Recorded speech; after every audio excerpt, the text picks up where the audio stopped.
Welcome back to my channel Arushi Saha লাইফস্টাইলে। আশা করছি তোমরা সকলে খুব ভালো আছো, আমিও খুব ভালো আছি। তো আজকে সকাল সকালই ঘুম থেকে উঠে পড়েছি, উঠে দেখো একদম রেডি হয়ে গেছি। তো আমরা যাচ্ছি বড়মার মন্দিরে। চলো বড়মার মন্দিরে যেতে যেতে তারপর তোমাদের সাথে পুরো ব্লগটা কন্টিনিউ করছি। তো আজকে যেহেতু বড়মার মন্দিরে যাব, তাই অনেক সকাল সকালই ঘুম থেকে উঠে পড়েছি। উঠে স্নান করে একদম ফ্রেশ হয়ে সুন্দর জামা কাপড় পরে একদম রেডিও হয়ে গেছি। তারপর আমরা দেখো টোটো গাড়ির মধ্যে উঠেও পড়েছি। এদিকে আমি, মা, বাবা আর ভাই আজকে যায়নি, তো ভাই বাড়িতে রয়েছে। তো আমরা সবাই মিলে উঠে পড়েছি টোটো গাড়ির মধ্যে। এখন আমরা যাচ্ছি। আমরা ফার্স্টে ভেবেছিলাম বাসে করে যাব, কারণ আমাদের এখান থেকে ট্রেনে করে যেতে হলে অনেকটা দূর ঘুরে যেতে হয়। তারপর আমরা ফার্স্টে ভেবেছিলাম বাসে করে যাব, কিন্তু মা বাসে সেরকম একটা খুব মানে উঠতে পারে না। তো ওই জন্য আর বাসের রিস্কটা আমরা নিলাম না। তারপর ভাবলাম যে না, টোটো গাড়ি রিজার্ভ করেই যাওয়া হোক। আমাদের এখান থেকে মানে ওখানে নৈহাটি যেতে মোটামুটি লাগে 1 ঘন্টার মতো। তো টোটো গাড়িতে যেহেতু গেছি সেই জন্য 1 ঘন্টা 10-15 মিনিটের মতো আমাদের টাইম লেগেছে। তো আমরা খুব ভালোভাবেই গেছি, কারণ বাসে গেলে অনেকটাই চাপ হয়ে যেত, আর মাকে নিয়ে তো অনেকটাই সমস্যার মধ্যে আমাদের পড়তে হতো রাস্তায়। তাই জন্য আমরা এইটাই খুব ভালোভাবে গেছি, আর মজা করতে করতে আনন্দ করতে করতে গেছি। আর চারিদিকে দেখো খোলা আকাশের নিচে যেহেতু টোটো গাড়ির মধ্যে যাচ্ছি, আর চারিদিকটা এত সুন্দর হলুদ হয়ে রয়েছে সর্ষে ফুলে, তো দেখতে বেশ ভালোই লাগছে। কারণ এরকম চারিদিকে আমাদের যে সাইডটাই বাড়ি সেই দিকটায় এরকম একটা মানে সর্ষে ক্ষেত দেখা যায় না। তো যে রাস্তাটার মধ্য দিয়ে আমরা নৈহাটির দিকে যাচ্ছি বড়মার কাছে, তো সেই রাস্তাটার চারিদিকে শুধু সর্ষের ক্ষেত আর সর্ষের ক্ষেত। তো দেখতে বেশ ভালোই লাগছিল। তো বলতে বলতে আমরা অনেকটা দূরই চলে এসেছি। এখনও আমাদের রাস্তা অনেকটা দূরই বাকি রয়েছে। তো আমি ভাবছিলাম কখন গিয়ে পৌঁছাবো, কারণ অনেকক্ষণ ধরে মানে গাড়ির মধ্যে বসে থাকলে দেখবে কেমন একটা বিরক্ত বিরক্ত লাগে, কিন্তু সেরকম একটাও লাগছিল না, কারণ যেহেতু আমরা অনেকটা সকাল সকাল বেরিয়ে পড়েছিলাম। আর বেশ মজাও লাগছিল যেতে, আর চারিদিকটা এতটা সুন্দর প্রাকৃতিক পরিবেশ, তো সেটাও দেখতে বেশ মজাই লাগছিল। বলতে বলতে গল্প করতে করতে অনেকটা দূরই চলে এসেছি, আর বেশ মজাও লাগছিলো সবাই মিলে একসাথে যাচ্ছি। তো আর বড়মার মন্দিরে যেহেতু যাচ্ছি, তো বেশ মজাই লাগছিলো। বলতে বলতে দেখো এখন আমরা নৈহাটির দিকে ঢুকবো। তো সামনেই তোমরা দেখতে পাচ্ছ, তো এখন যাচ্ছি আমরা নৈহাটির দিকে ঢুকবো। চলো আরেকটু দূর সামনের দিকে এগোই, তারপর আমরা বলছি। এই যে সোজা যে রাস্তাটা দিকে আমরা যাব সেটাই হচ্ছে নৈহাটি রোড। তো ওই রোডটা ধরে আমরা এখনও অনেকটা দূরই বাকি। তো আমি বাবাকে জিজ্ঞাসা করছি আর কতটা বাকি, তো বাবা বলছে এখনও অনেকটা বাকি রয়েছে, এখন আমরা হাফ এসছি, আরও কিছুটা বাকি রয়েছে। তো দেখো এই যে আমরা সামনের দিকে ওপরে যে ব্রিজটা দেখতে পাচ্ছ, সেই ব্রিজটা দিয়ে আমরা আগেরবার গেছিলাম। তোমরা আশা করছি মায়াপুরের ব্লগটা যারা যারা দেখেছো, তা ওই ব্রিজটা দিয়ে আমরা মায়াপুরে গেছিলাম। তো এই ডান দিকে যেটা পড়ছিল সেটা হচ্ছে কল্যাণী, আর বাঁ দিকে যেটা পড়ছে সেটা হচ্ছে মুররগাছা মোড়। যদি কিছু ভুল হয়ে থাকে তো ক্ষমা করে দিও, আমি নাম অত ভালো জানি না। আর আমরা যে রাস্তাটা দিয়ে যাচ্ছি সেটা হচ্ছে নৈহাটি রোড। তো এই রাস্তাটা দিয়ে আমরা এখন নৈহাটির দিকে যাচ্ছি। ও যেটা বলছিলাম, ওপরের যে ব্রিজটা তোমাদেরকে দেখালাম, সেটা নতুনই করা হয়েছে ব্রিজটা। আর ব্রিজটা এত সুন্দর, তো খুবই ভালো। আমরা মায়াপুর ওইটার ওপর দিয়েই গেছিলাম। তো আমি টোটোর মধ্যে মানে এটাই বলতে বলতে যাচ্ছিলাম যে ব্রিজটা খুব সুন্দর। ফার্স্টে আমি বুঝতে পারিনি যে আমরা ওটা দিয়েই মায়াপুর গেছি। তো বাবা বলছিল আমরা ওই ওপরের ব্রিজটা দিয়ে আগেরবার মায়াপুর যাওয়া হয়েছিল। মানে দিনের বেলা যতটা সুন্দর, রাত্রিবেলা তা অপূর্ব সুন্দর।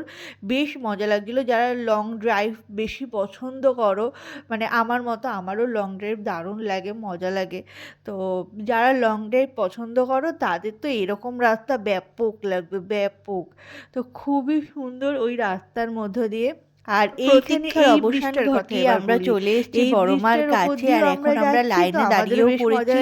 বিশাল বড় লাইন ছিল, বিশাল বড়, মানে আমরা যেখান থেকে ডালা নিয়েছি তো সেখান থেকে লাইন মানে ডালাটা নিয়েছি আর আমরা এই যে মন্দিরের দূরে একদম দেখতে পাচ্ছ পাশের এটা হচ্ছে থেকে। নৈহাটি তো স্টেশন। মন্দিরের ওখান এটাই ওকে থেকে দেখানোর আর চেষ্টা লাইন করছিলাম। বাবা বিশাল বলছিল বড়, দেখ বিশাল ওটা বড় হচ্ছে ফার্স্টে নৈহাটি ভাবছিলাম স্টেশন, আমাদের মানে কখন অনেকক্ষণ এটায় টাইম আসেনি। লাগবে। আমি আমরা যে কখন নৈহাটি এসছি বা মন্দিরের ভিতর বড়মার ঢুকতে মন্দিরে পারবো আমরা কখনো আমার নিজেরাও যাওয়া জানি হয়নি, না। এটাই আমরা তো ফার্স্ট টাইম মানে যাচ্ছি। এইটা তো ভেবেই আমরা ভাই লাইনে যখন গিয়ে খেলতে দাঁড়িয়েছি, আসতো, মানে আমার কিন্তু ভাই ক্রিকেট বিশ্বাস খেলা করো শেখে, মানে তো ও যখন বেশিক্ষণ খেলতে টাইম আসতো তখন লাগেইনি। বাবা বাকি মা মানে এখানে এসছে, ও যদি আমরা খেলা ঠিক অনেকবার মতো লাইনে করেছিল, দাঁড়িয়ে কিন্তু এই থাকি মন্দিরে তাহলে কখনো কখনো তারা যায়নি। Minimum 10 minute.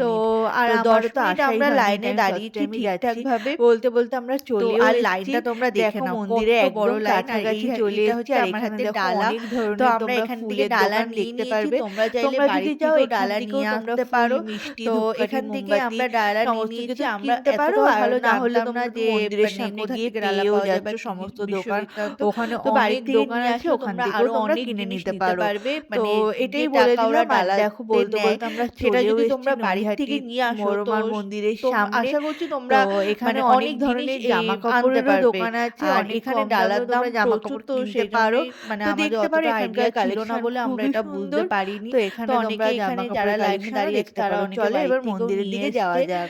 তো আর এই আশেপাশে অনেক জিনিসের দোকানও তোমরা দেখতে পারবে, এখানে সমস্ত ঠাকুরের জিনিস এখানে বিক্রি হচ্ছে। তো সেখান থেকে তোমরা তোমাদের যা যা ইচ্ছা তো তোমরা এখান থেকে ঠাকুরের জিনিস কিনেও নিতে পারো। তো আমরা এখানে লাইনে দাঁড়িয়ে রয়েছি, আর লাইনটা দেখো কত বড়। এবার আমরা চলছি সামনের দিকে, আর আমি এখান থেকে এই যে ফটো ফ্রেমগুলো তোমরা দেখছো না বড় মার, এখান থেকে আমি একটা ফটো নিয়েছি বড় মার। তো সেইটা নিয়ে আমি এখন আমাদের বাড়িতে নিয়ে এসেছি, মানে ঠাকুর ঘরে রেখেছি বড় মার ফটো। আর এই যে আমরা চলে এসেছি একদম মন্দিরের সামনে, এবার মন্দিরের ভিতর ঢুকবো। আর এই যে সামনে তোমরা দেখতে পাচ্ছ যে সেগুলো, এখান থেকেই আমরা ডালা কালেকশন করেছি, এখান থেকে আমরা ডালা নিয়েছি। আর এখন আমরা আস্তে আস্তে বড়মার মন্দিরের ভিতরে প্রবেশ করব। আর এখানে না প্রত্যেকটা ধাপে ধাপে ওরা হচ্ছে মানে দড়ি দিয়ে আটকে দিচ্ছে। এবার কিছুটা লোক গিয়ে ভিতরে গিয়ে পুজো দিচ্ছে, আবার কিছুটা বেরিয়ে আসছে, আবার ওরা ভিতরে ঢুকাচ্ছে। এই করতে করতে এরকম করে ভিতরে ঢুকাচ্ছে, আর আমরা বেশিক্ষণ দাঁড়াতেও হয়নি, তাড়াতাড়ি হয়ে গেছে। এরপর আমরা আস্তে আস্তে মন্দিরের ভিতর ঢুকে যাচ্ছি, আর এখানে আমার একটা অবাক করা জিনিস তোমরা দেখো, কতগুলো মানে ধাপ তোমার পেরোতে হবে। আমি এটাকে গুনেছি, 7খানা ধাপ আছে এখানে। তো এরকম করে ফার্স্টে লম্বাভাবে যাব, তারপর আবার রাউন্ড করে ঘুরে এরকম করে এসে আবার লম্বাভাবে গিয়ে আবার রাউন্ড করে ঘুরে, মানে এইভাবে মিনিমাম 7বার আমরা এরকম করে ঘুরেছি। মানে আমি তো ঘুরছি আর হাসছি, আর বেশ মজাও লাগছিল এরকম করে ঘুরে ঘুরে বড় মার কাছে যেতে। মানে এই ধাপটা যখন পুরো ভর্তি হয়ে যাবে তখন ওইখানে মানে ওরা যারা সামনে গার্ডে রয়েছে তারা সেখানকার দরজা ওখান দিয়ে দেবে। তো এইভাবে আমরা আস্তে আস্তে মন্দিরের ভিতরে ঢুকছি, আর সবাই দেখো এই জায়গাটায় এসে সবাই হাসাহাসি করছে, মজা করছে। তো সবাই বেশ মজা করে বড় মার এখানে পুজো দিচ্ছে। তো বেশ মজা লাগছিল। চলো আমরাও এরকম করে ধাপে ধাপে এগোতে থাকি বড় মার দিকে। তো আমাদের সমস্ত ধাপ এগোনো হয়ে গেছে, এখন মেন মন্দিরের ভিতরে প্রবেশ করছি। তো এখানে চলে এসেছি, আর সামনে যারা রয়েছে তারা আগের ধাপে এসেছিল বলে তারা আগে পুজো দিচ্ছে। এরপর আমরা যাব, আর এখানে দেখো সমস্ত ফল রয়েছে, এগুলো কাটা হবে, বড় মাকে প্রসাদ দেওয়া হবে তাই। তো চলো এবার বড় মার পুজোটা আমরা একটু ভালোভাবে দিয়ে নিই। আর এখানে একটা ভালো সিস্টেম কি বলো তো, অনেক জায়গার মন্দিরে আছে মোবাইল অ্যালাউ করে না, এখানে ওরাই বলছে যে ঠিক আছে তোমরা মোবাইলে বড় মার ছবি তুলতে পারো, কিন্তু কেউ কাউকে ডিস্টার্ব করো না বা কারোর অসুবিধা করো না। আর সামনে যারা পুজো দিচ্ছে তাদের ওখানে গিয়ে তোমরা মোবাইলটা অ্যালাউ করো না, মানে তো ওখানটায় গিয়ে তোমরা ফটোটা তুলো না। তো বেশ ভালো লাগছিল, মজা লাগছিল। আর চলো এখানে বড় মাকে ভালোভাবে ভক্তি ভরে ডেকে নিই, প্রণাম করে নিই। আর এখানে তো একটাই কথা, ধর্ম হোক যার, বড় মা হোক সবার।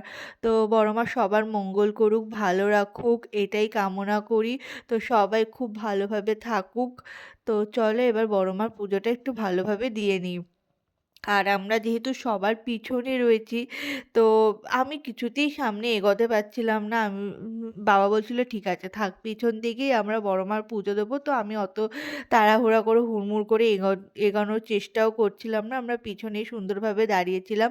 আর আমার সামনে একজন ছিল এত লম্বা, এত লম্বা, তার জন্য আমি ভালোভাবে বড় মার মুখটা দেখতেই পাচ্ছিলাম, তাকে কোনোভাবে ঠেলে ঠুলে আমি যে সামনের দিকে এগোবো সেটাও পাচ্ছিলাম না। ঠিক আছে, আমি ওরকমভাবে পা উঁচু করে করেই দেখেছি, যে যতটা দেখা সম্ভব হয়েছে আমার পক্ষে, তো ওইভাবেই দেখেছি। আর এত ভিড় হয়ে গেছিল কি বলবো।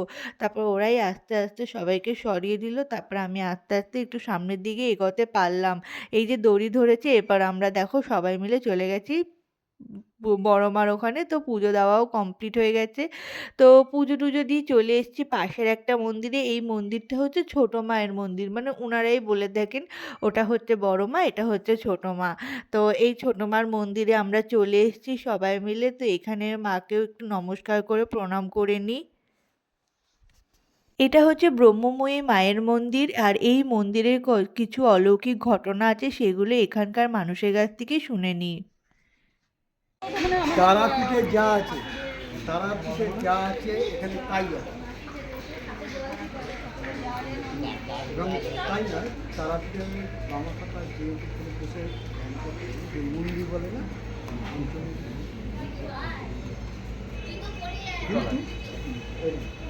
একটা বেদি করতে গেলে 20 থেকে 25 বছর লাগে। মা সরো। তো যদি বলে আপনি আমার পাড়ায় আছে, আমার বাড়িতে আছে, বিশ্বাস করুন আমরা এনার কাছে সব শুনে নিই ভালো করে। এমন কিছু কিছু ঘটনা ঘটে যে ডাক্তারের মতো ডাক্তাররা চেষ্টা করে আপনার রুগী বাঁচাবার, যখন তাদের হাতের বাইরে চলে যায় তখন কী বলে ডাক্তারি তো এদের হয়েই তো মানে ডাক্তারের ভিতরে যাচ্ছে না, এরাই তো শক্তি কিন্তু যোগাচ্ছে। বলে কি ডাক্তাররা বলে হাতের বাইরে চলে গেলে ওপর আছে, হ্যাঁ। ওখানেই তাই আপনি দেখবেন চেষ্টা করে যে তখন মাথায় চলে যখন আর লাস্ট তখন মাথায় যায়, মাথায় ঘুরে আসে, কিন্তু যখন পেয়ে গেলেন তখন ভুলে গেল। ভুলে যায়, এটা একদমই সত্যি কথা। এইখানে ভুলে যাওয়ার কথাটাই বলছি, চারটে ভুল দিয়েছে সব ভুলে যাওয়া, তাতে দ্বিতীয়বার স্বপ্ন দেশ তারপরে বলি।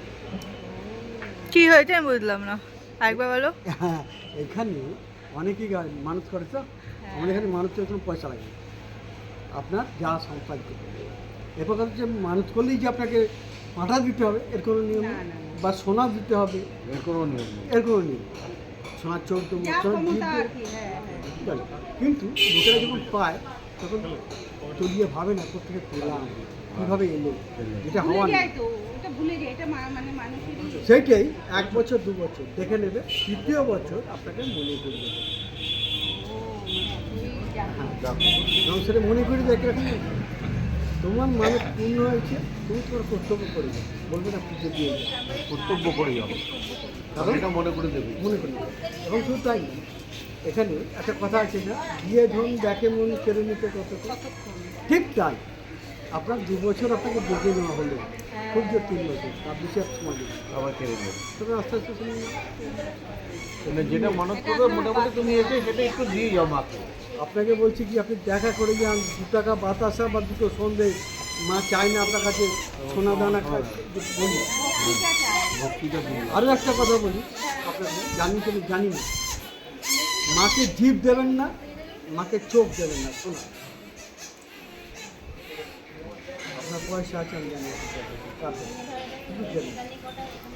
মানে জিভ আছে, কেন এটা বিয়ে করে দেয় কেন? সোনাটা হচ্ছে একটা ধাতু, সোনাটা ধাতু। এখন জিপটা যদি দিই আপনি কি স্বাদ পাবেন? আপনার জিভের উপরে যদি একটা লেয়ার দিয়ে দিই, সে প্লাস্টিকের সার্জারি করে, তাহলে টেস্ট পাবেন? স্বাদ পাবেন না। আর সোনাটা একটা ধাতু, সোনাটা যদি চোখের ওপর দিয়ে দিই দেখতে পাবেন? তাহলে আপনি দেখতে পাবেন না, টেস্ট পাবেন না, মাকে দেবেন কেন? এটা তো আমরা অনেকে জানি না।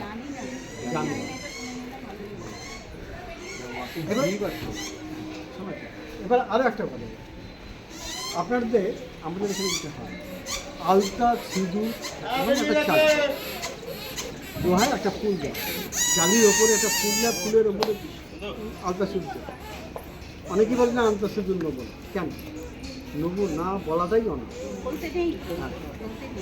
কেন কেন চালিটা 4টে ভাঁজ করবেন, তার উপরে মাকে বসান, আপনার যাকে আপনি নারায়ণ বসুন, শিবপুর যাকে ইচ্ছা করবেন বসান, ওর উপরে আলতাটা আপনি করবেন, কারণ আপনার মা শাশুড়ি পরেনি, মায়ের পায়ের আলতা পরেনি, হ্যাঁ, ঠাকুরের আলতা পায়ে পড়ে পায়ে না, পড়ে, হ্যাঁ, মানি এটাই।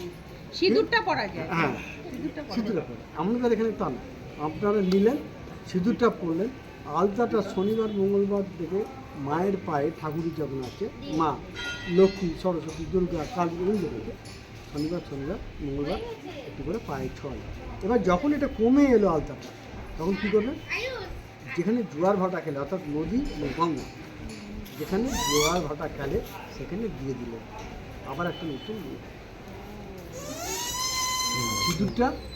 সিঁদুরটা দাদা একবার দিতে হয়। এখন দাদাকে বলতে পারবেন না যে না নিয়ে এসে। হ্যাঁ হ্যাঁ সেটা জানি, এটা আমার মা বলে গেছে। আলতাটা মাকে পড়াই, এইটা রাঙা পায় জবা হয়ে কিন্তু গরম করতে যাই তখন আলতা সিঁদুরটা, ওই আলতাটা সিঁদুর এখনো আমার ঘরে রয়েছে, রাখা আর সিঁদুরটা আমি এখনো ব্যবহার করি। আলতা সিঁদুরের এই একটা রিসেন্ট একটা ঘটনা বলি, মানুষের যেটা কোথায় ভক্তিটা কোথায়, ভক্তি থাকলে যে ডেকে নেয় তার একটা ঘটনা বলি। আজকে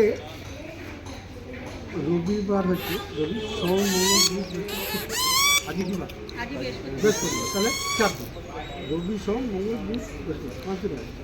রোববারের ঘটনা 3 মাস 5 দিন হলো, বৃহস্পতি 3 মাস 5 দিন হচ্ছে।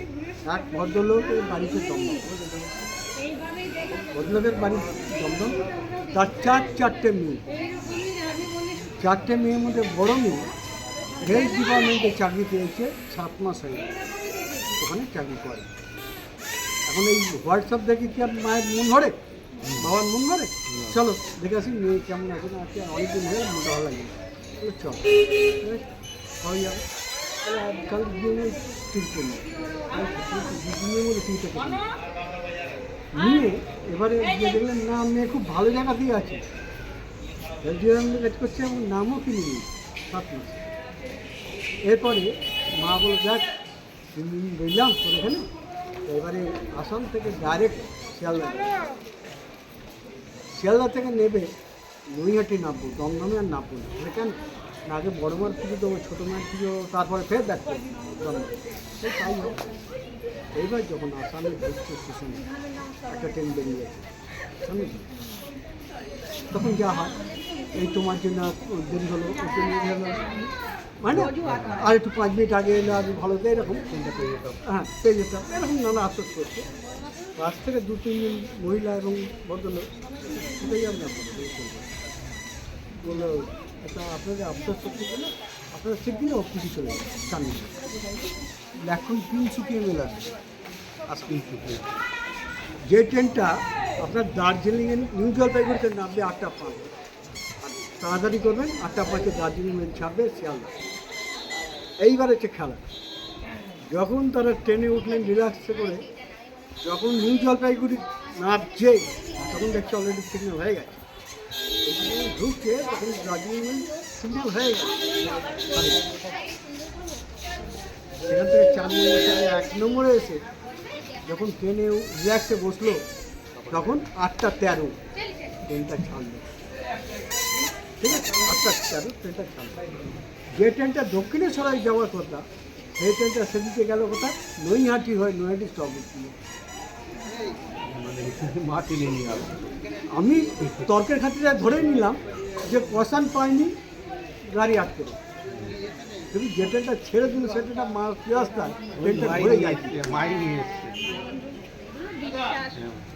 আপনারা বললাম যে ডাক্তারের মতো আমি এইখানকার সহ সম্পর্ক।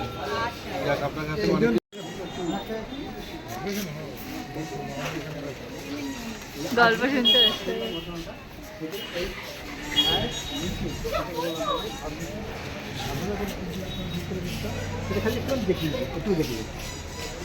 কি আছে দেখে একটু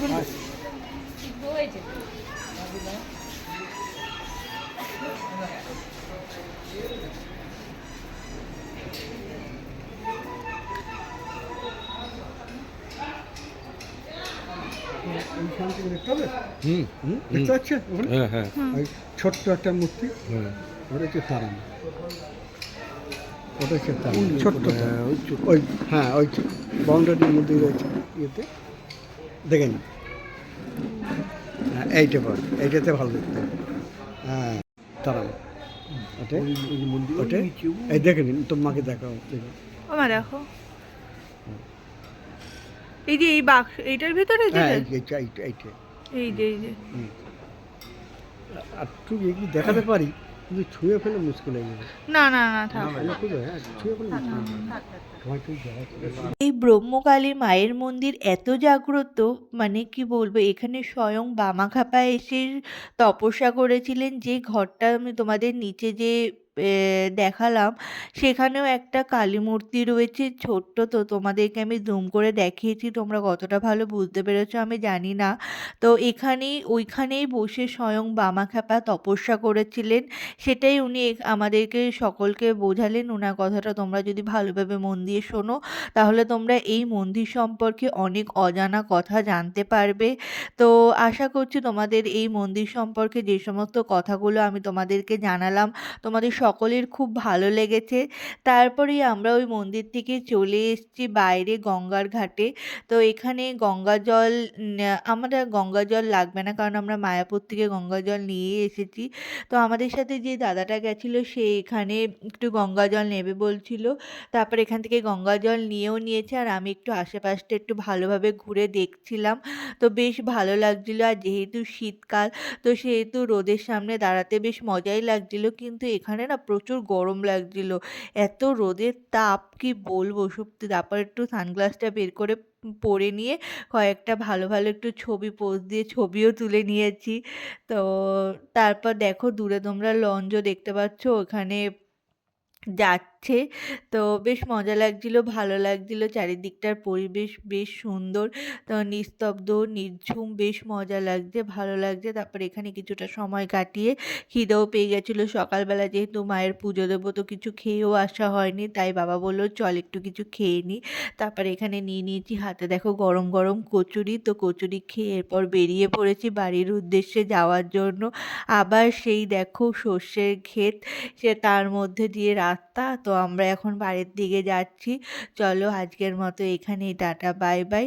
তো পরবর্তী ভিডিওর জন্য অপেক্ষায় থেকো, তো আবার আসবো তোমাদের সামনে।